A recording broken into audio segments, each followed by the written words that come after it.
Eu sei qual é essa busca desenfreada, mais um vídeo, mais um insight, mais um pouquinho de dopamina.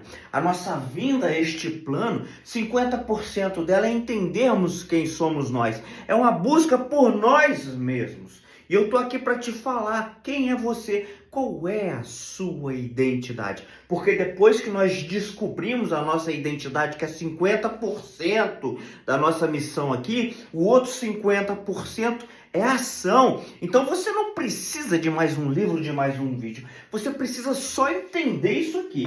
Você entendendo isso aqui, acabou. Eu vou ler para você o que o Neville fala pra gente aqui. Olha só, presta atenção. Você não precisa se preocupar com nada, a não ser em convencer a si mesmo da verdade, de ver o seu desejo realizado como realidade. E por que o Neville fala que a gente só precisa nos convencer a nós mesmos do nosso desejo pronto, real, concluído? Porque ele entendeu a identidade dele, a sua e a minha. Nós somos deuses, filhos do Altíssimo. Nós somos imagem e semelhança, aonde foi soprado no nariz do barro fôlego de vida. Esse fôlego, o Espírito de Deus habita em nós. E aí o Cristo falou assim: o reino dos céus está dentro de vós. E o reino dos céus estando dentro de nós, nós podemos escolher qual vai ser a nossa assinatura energética, qual vai ser a nossa assinatura quântica, para impregnarmos o campo, para colocarmos a semente no útero, no feminino, que é o reino dos céus que está dentro de nós. Essa é a nossa verdadeira identidade. É o fôlego de vida que veio da eternidade, está passando por aqui e vai voltar para a eternidade. Ok? E quando nós compreendemos esse outro eu que está dentro de nós, que nós podemos fecundar ele com a semente que nós quisermos, só basta que nós acreditemos nele. Olha só, você não precisa se preocupar com nada, a não ser convencer a si mesmo. A si mesmo é esse outro eu que mora dentro de você da verdade.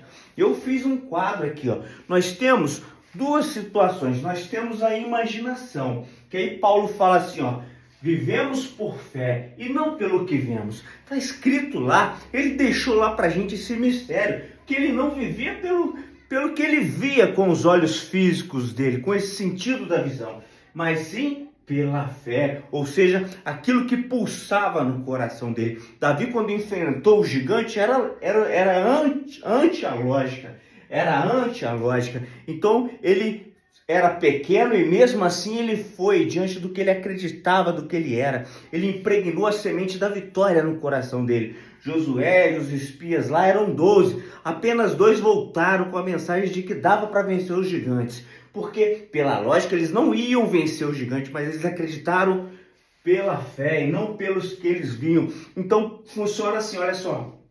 Nós temos a lógica que foi programada muitas vezes por quem nós amamos, os nossos pais, os nossos líderes religiosos, e aí essa lógica vai gerar um pensamento.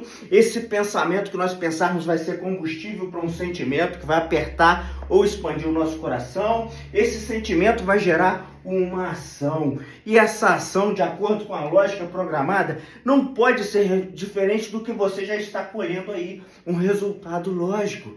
Mas se eu quero colher algo diferente do que eu estou plantando, eu tenho que plantar algo diferente, mudar aqui em cima. Aí eu parto para quê? Para um sonho, para um desejo, para aquilo que arde no meu coração. Mas para isso eu tenho que plantar o sonho e pensar no sonho e regar esse sonho, cultivar ele. Eu preciso, como o Neville falou aqui, você não precisa se preocupar com nada. Você só tem que convencer a si mesmo que esse sonho é real. José tinha um sonho que o sol, a lua e as estrelas se prostravam diante dele. E ele investiu nesse sonho, acreditou. Ele acreditou e aí ele pensava nesse sonho o tempo todo. Esses pensamentos no sonho dele geraram sentimentos. Os sentimentos de que era verdade gerou uma ação. E aí o resultado foi o quê? José foi governador do Egito e salvou toda a sua casa.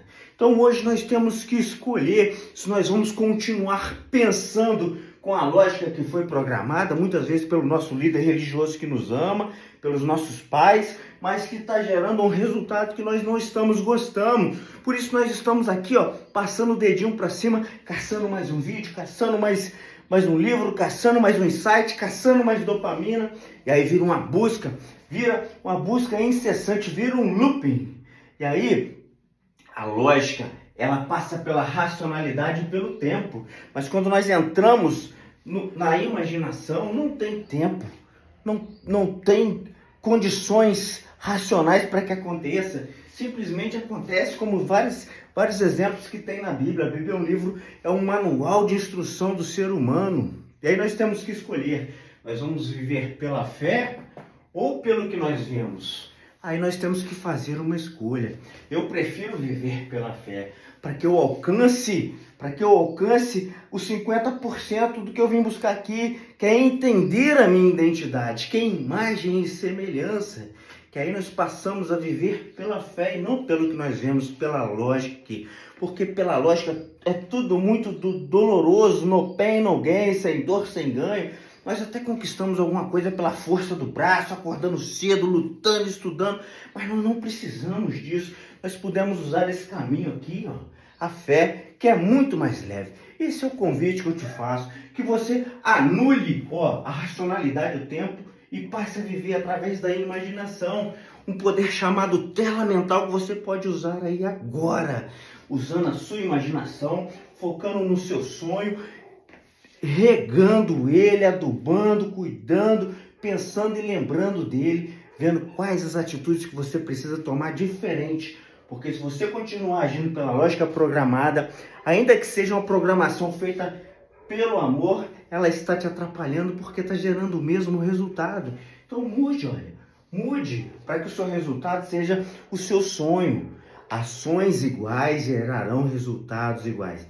Então para de rolar o feed aí para cima e aplique esse pouquinho aqui, ó, que eu tô te ensinando. Entre em conexão com o divino aí e pergunte qual é a minha atitude que eu tenho que fazer agora para realizar os meus sonhos. Manda esse vídeo para alguém que precisa entender isso. Fiquem com Deus, foco no alvo.